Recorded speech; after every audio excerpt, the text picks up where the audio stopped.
নমস্কাৰ, মই ৰঞ্জন চৌধুৰী।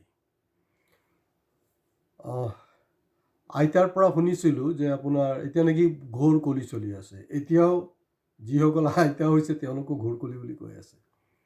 আগত নেকি কলিযুগ আছিলে, ঘোৰ কলি। তো এইবিলাকতো ক'ৰবাত না ক'ৰবাত কিবা এটা ফাঁকি আছে আৰু।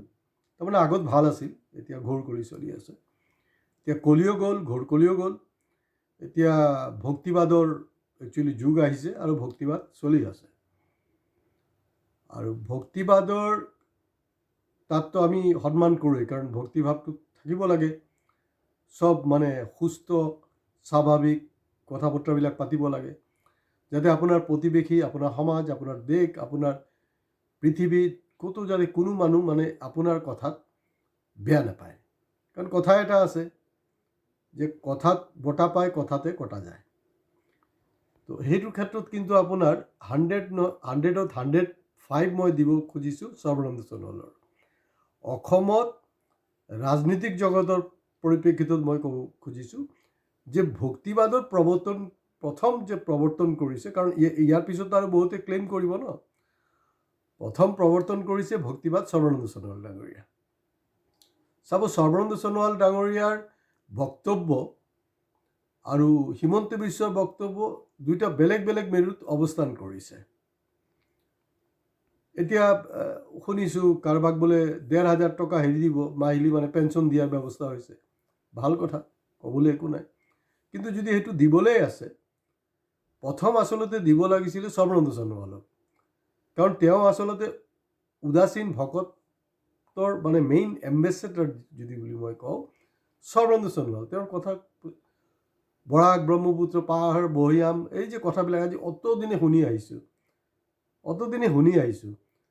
আৰু তেওঁ ভক্তিবাদৰ কথা যিমান দিনলৈকে কৈছিলে ঠিকেই আছিলে, কিন্তু 21ত যেতিয়া আপোনাৰ মুখ্যমন্ত্ৰীটো ভক্তিবাদটো বাদ দিলে নহয়, ঘৃণাবাদ ষ্টাৰ্ট কৰি দিলে, তাৰপিছততো বেলেগ হৈছে।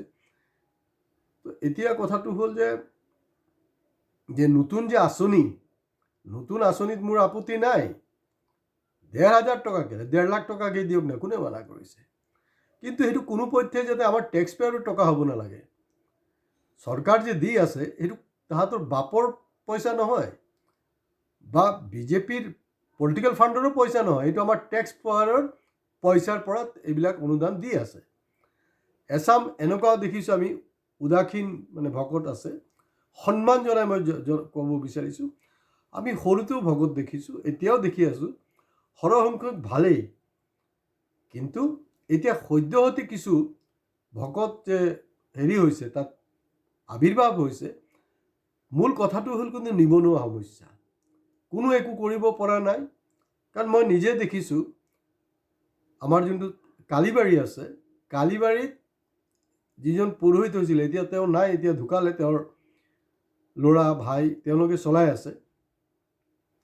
তেওঁ আচলতে চাকৰি পোৱা নাছিলে, নিবনুৱা সমস্যাৰ কাৰণে তেওঁৰ দেউতা যোনটো কাম কৰি আছিল তেওঁ সেইটো ষ্টাৰ্ট কৰিলে। তাৰপিছত মোক ক'লে, বুজিছা ভাইটি, যে আচলতে হেৰি হয়, মানে মই দেখিছোঁ এইটো চাকৰিতকৈ এইটোত মানে মোৰ ইনকামটো বেছি। এতিয়া মনত পৰি আছে, সৰু থাকোঁতে যেতিয়া আমাৰ ঘৰত সাধু তাধু আহিছে নহয়, সাধু আহোঁতে তো দেউতা খালি এটাই সোধে যে তোমালোকে ইয়াত কি কাম কৰি আছে, কি কাম আছে তোমাৰ ইয়াতে, কি কৰিবা, তোমালোকৰ উদ্দেশ্যটো কি? তো তেওঁলোকৰ এটাই কথা যে না, আমি সংসাৰ ত্যাগ কৰিছোঁ, মোহ মায়া আমাৰ একো নাই, কোনো লোভ নাই, মনত কোনো কেতিয়া পাপ নাহে। ঠিকেই আছে, যদি তোমালোকে সংসাৰত মোহ মায়া ত্যাগ কৰিছা, কোনো মোহ নাই, তেতিয়া সংসাৰত কি কৰি আছা? তোমালোকৰতো কাম নাই, তুমি জংঘলত গুচি যোৱা। বুদ্ধদেৱৰ নিচিনা, বুদ্ধদেৱ যেনেকৈ কৰিছিলে সেইটোতো কৰা নাই ন।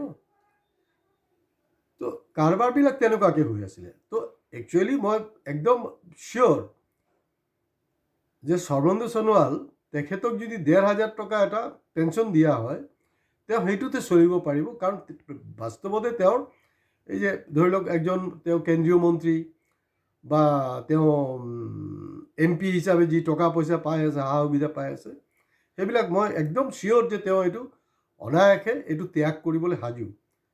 কাৰণ মোৰ চকুত ৰাজনীতিক যোনটো পৰিৱেশ, অসমৰ ৰাজনীতিক জগতখনত উদাসীন ভকত বা ভক্তিবাদত বিশ্বাস কৰা প্ৰথম আৰু এওঁ চাগে শেষ মানে মানুহজন হ'ব সৰ্বানন্দ সোণোৱাল।